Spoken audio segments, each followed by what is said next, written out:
Richard, I heard that you recently went to Scranton University to talk to some students. Tell us about that. Yeah, it was, we went this morning actually, and our first half hour was very frustrating because, well, most students were going to their classes, but there were a few who said, I don't know anything. I don't really know anything, so I don't want to talk about it. So I was surprised at how many students said that they just didn't know much about what happened, which is shocking in itself. So you went in there to ask about what was going on between the Hamas conflict with Israel, Yeah. and they really didn't know much about what was going on. Yeah, many of them said that to me. I mean, there were students who just said, "Well, I'm going to my class. I don't have time to talk." But there were several students who, and then also I got the feeling that some of them were actually, I felt they were afraid to talk. They were maybe on many universities there's an atmosphere where if you say something that is not the accepted norm, then you can be canceled. So there may have been some of that. But we did find a young woman who is a theater major and a very interesting young woman, and I'd like to show that.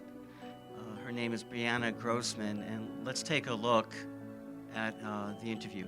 So obviously you've heard about the situation in Israel with the attacks on October 7th of civilians.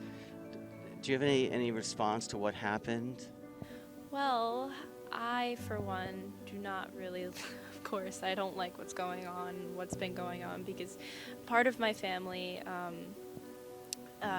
they are all, if I'm not mistaken, a lot of them are from Israel, yeah, on my dad's side. So I was shocked to hear about it, and it's insane what's going on. I don't like it at all. Yeah, and the Palestinians, I don't think they should have done that at all. Like, how do I put this into words that'll make sense? I feel like this conflict should have not happened. When I heard about it, I was like, what? Because war, for me, I feel like shouldn't exist between anyone. But that's what I guess I would have to say for that part. You know, it's interesting. 20% of the Israel population is Arab. I don't know if you know that, and they're working and living. They're either citizens or permanent residents. So there are Arabs who, most of them are Muslim, who live in Israel, and they're peacefully living so it's pretty insane. What do you think Israel should do now, though?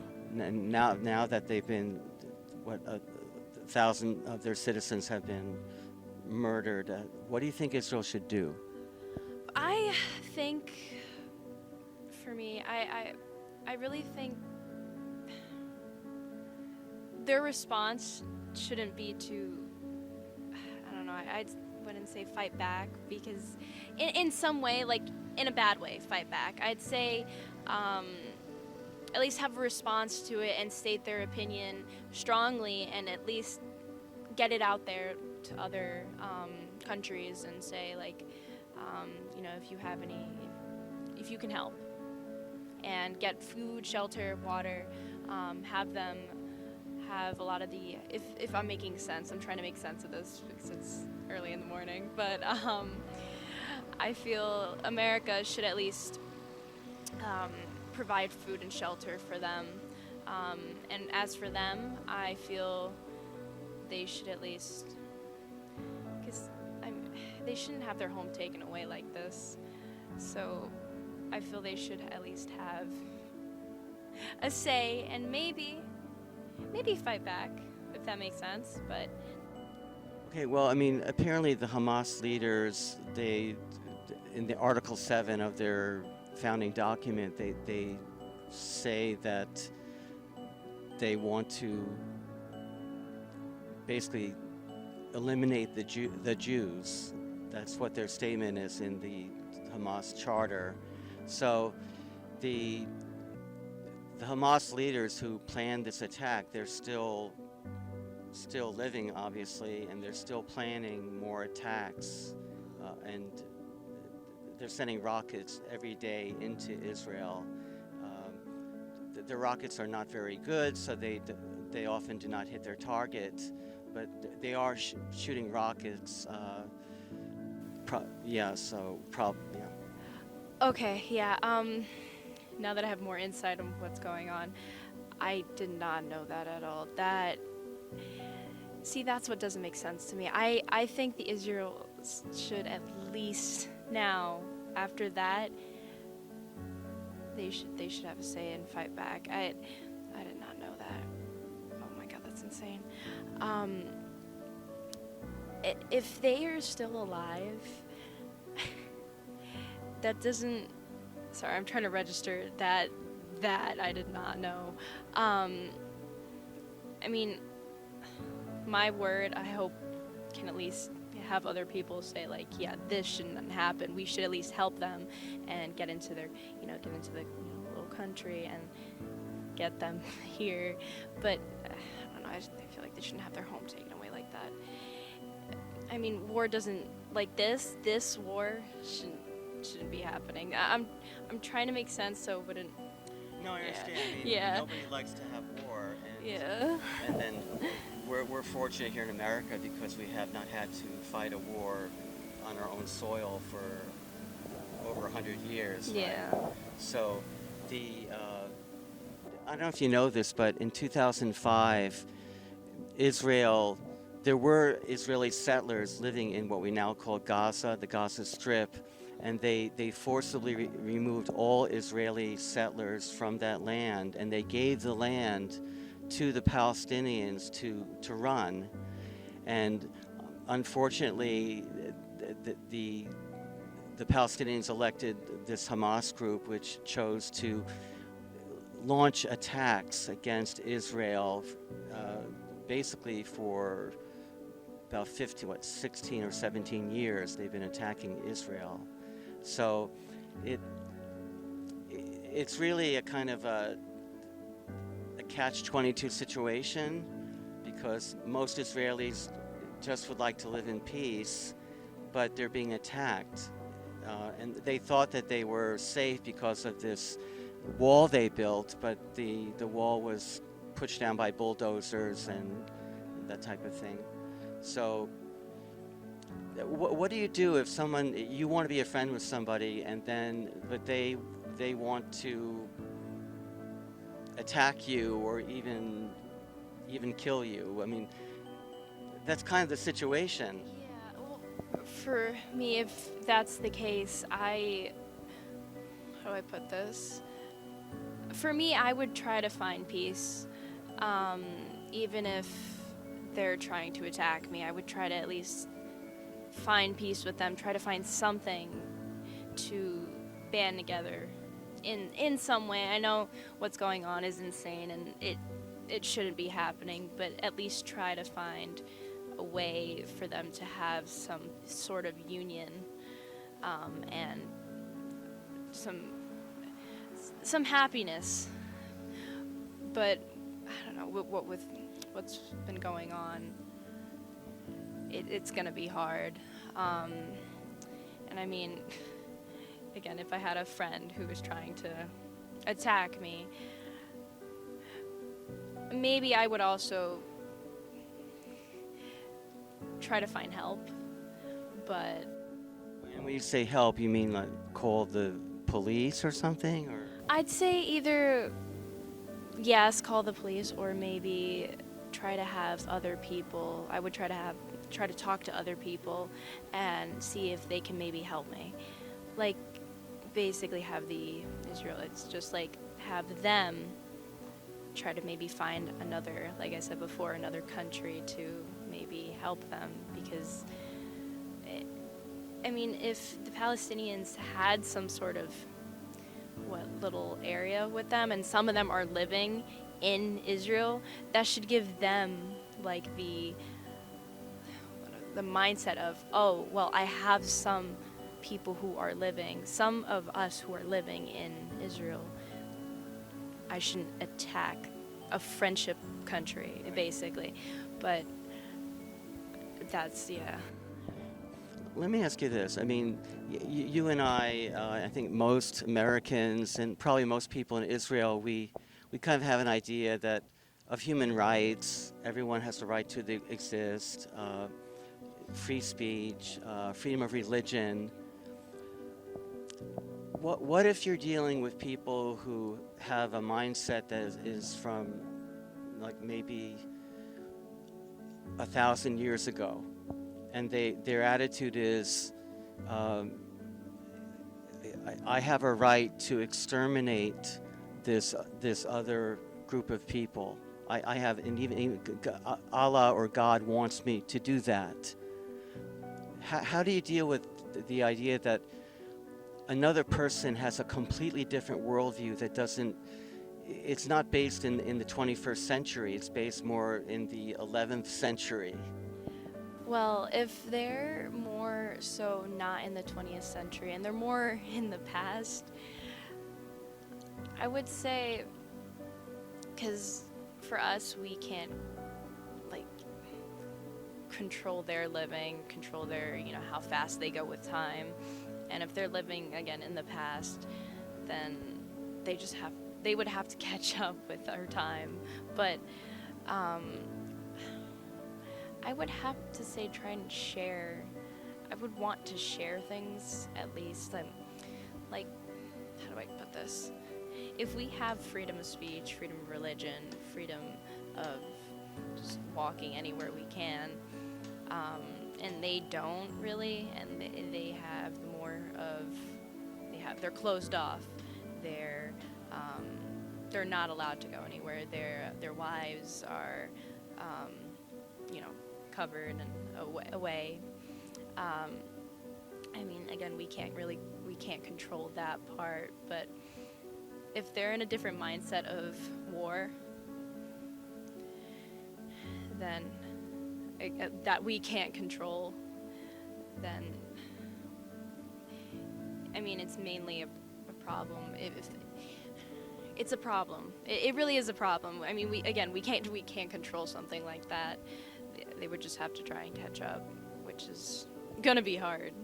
But. Yeah, and I totally agree with you. On the other hand, the Israelis are faced with people. Do you know that the belief of many of these Muslim men, not all Muslims, but these particular who were involved with the attacks, they believe that if they die while killing an Israeli, then they will go to heaven and have 72 virgins, and their family will receive payments from the Palestinian Authority for many years. Well, see, with also that given information, we all have different viewpoints on how we perceive religion, per se. They perceive it as, if we attack, we go to heaven. If we fight, if we kill, if we do all this, we go to heaven. There's no way of, again, controlling this, because if say we have a freedom of doing it whatever we want, they say, oh, we have a freedom of doing this because we'll go to heaven, and they're right.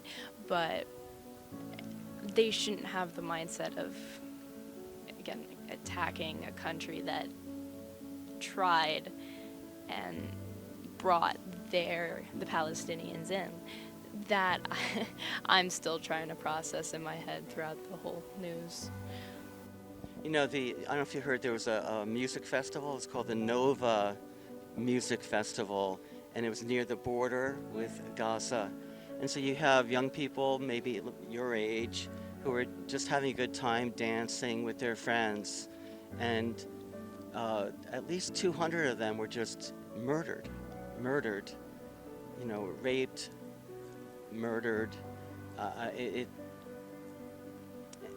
And I know it's hard for us, those of us in America, who it's even hard to imagine I'm just. Yeah, I did hear one story about a girl who got posted online, and she was, I think, if I'm not mistaken, actually a part of the festival. My mom had showed me a while ago, and she had gotten killed and raped, and these Palestinians were putting it on a video, and the whole world saw her dead. And I was shocked to see it because I'm like, I think she was around, 19, 20, 21. And I couldn't process it. And again, as a college student, I'm always watching my back now because, I mean, more so my mom always is like, you got to be careful, because now it's watch your back, be careful. I mean, in general, it's every day, but now it's, if you're not careful, you will get kidnapped.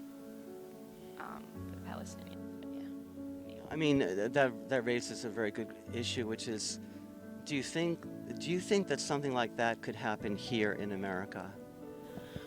Well, I would say, because for me, I have a lot of viewpoints on something like this. I would say yes, only due to the fact the crime rate in America is so high, especially in New York or Pennsylvania, in certain areas, New Jersey. I'd say in those main areas, or others, but from what I see, yes, that could definitely happen.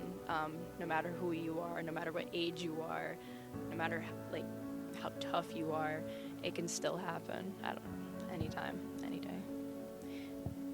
Yeah, I know there are a lot of people coming over the southern border who, I mean, probably most of them are coming for a better life, but there have been people who are known to be terrorists who actually have come into our country. Yeah. Yeah, see, for something like that, how do I put this?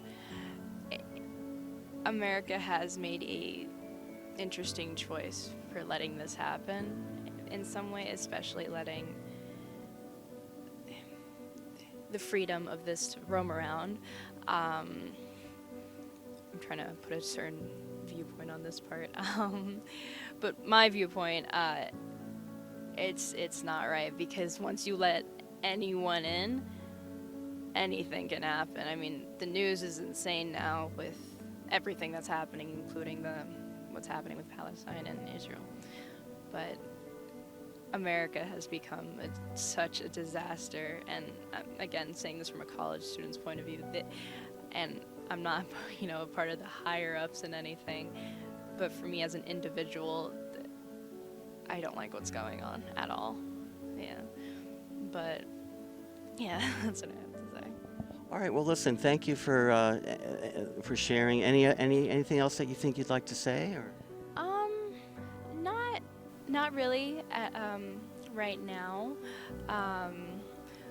but what I guess maybe a little quick note.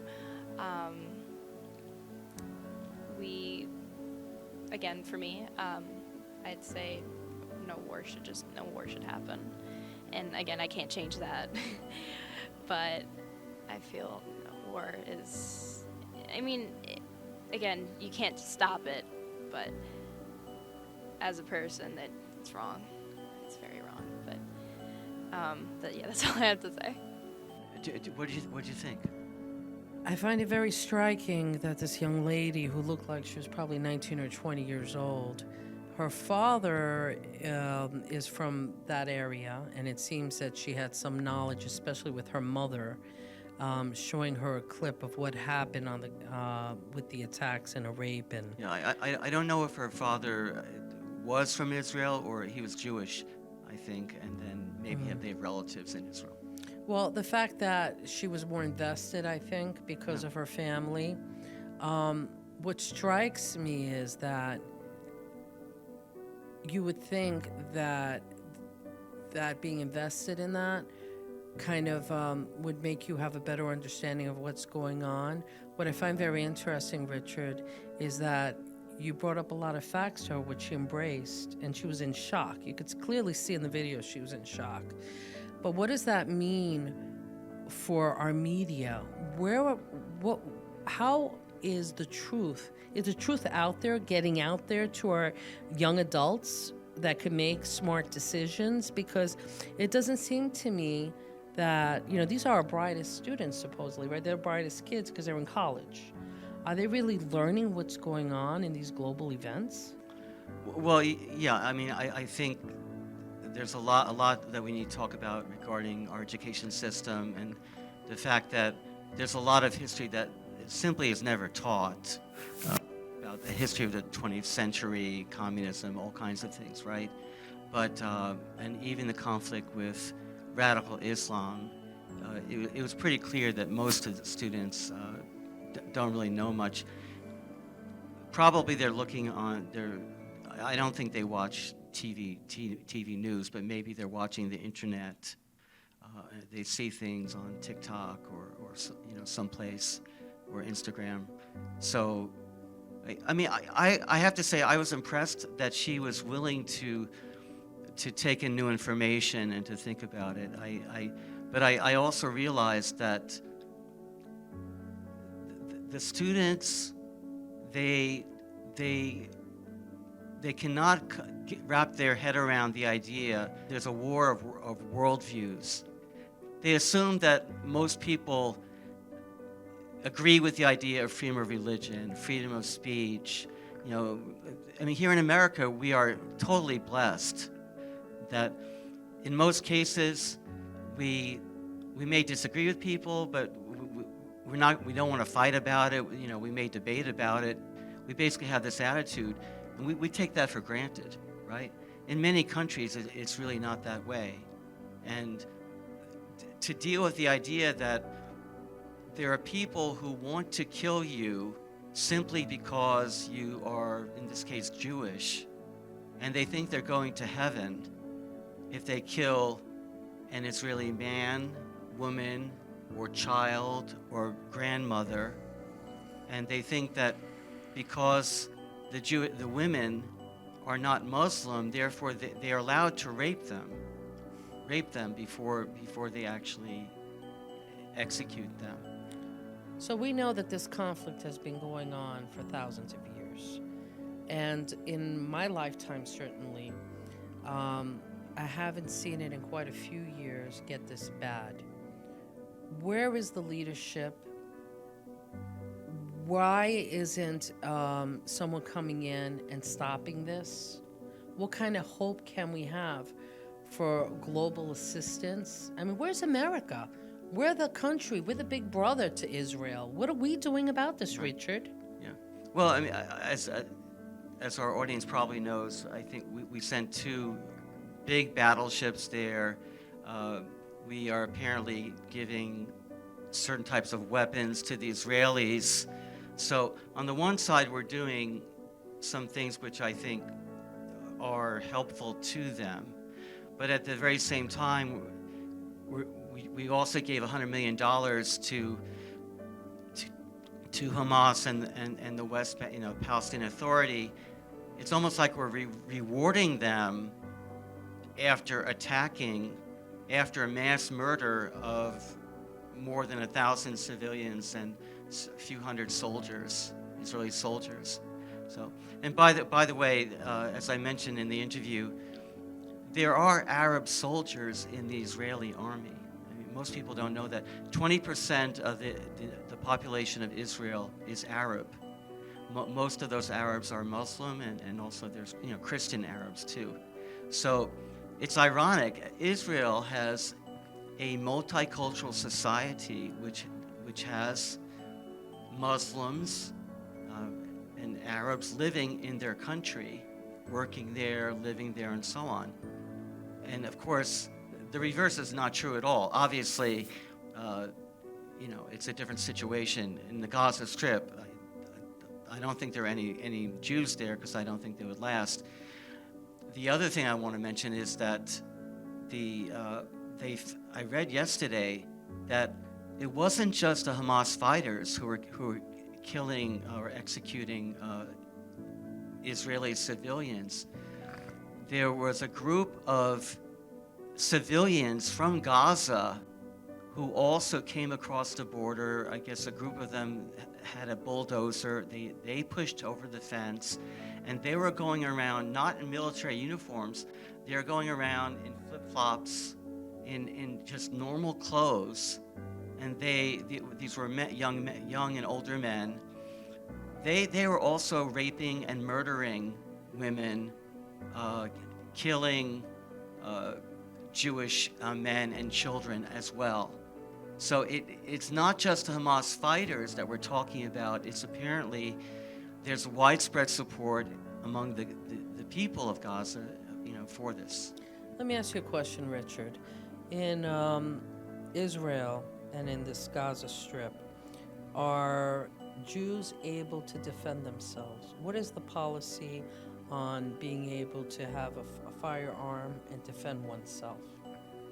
Okay, that is a very interesting question, because I was in Israel a few years ago, and I remember if you walk down the streets of Jerusalem, for instance, you'll see young soldiers, male and female soldiers, and they're walking around and they have, it looks like an AR-15 to me. It's probably not an AR-15, but that type of gun. They had weapons. They're walking around because there are suicide attacks in Israel. And I know that the teachers in the schools, there was a really horrific attack killing school children. This was several decades ago. So they did allow teachers in the schools to carry firearms, and it stopped. If there was any attack, they were able to stop the attacker. But the shocking thing to me is that there is no Second Amendment in Israel. The civilians, by and large, do not have a right to have a firearm. And you look at the kibbutzes that near the Gaza border. There was only one kibbutz. They store their firearms in an armory. And there was one woman who was in the security force. She was able to go and get the firearms distributed to her team. They were able to protect, save the lives of all the people living in their kibbutz. But my understanding is, in all the other kibbutzes, they were not able to get into the armory, and they were all unarmed. All of them were unarmed. So the best they could do would be to lock their door and go into a safe room. There was one couple that I read about. They had two 10-month-old twin boys, and they hid them inside a mattress in the safe room. And so the parents were both killed, but the two boys, they were found alive. Yeah, this is insane because most people, on average, don't know what's going on.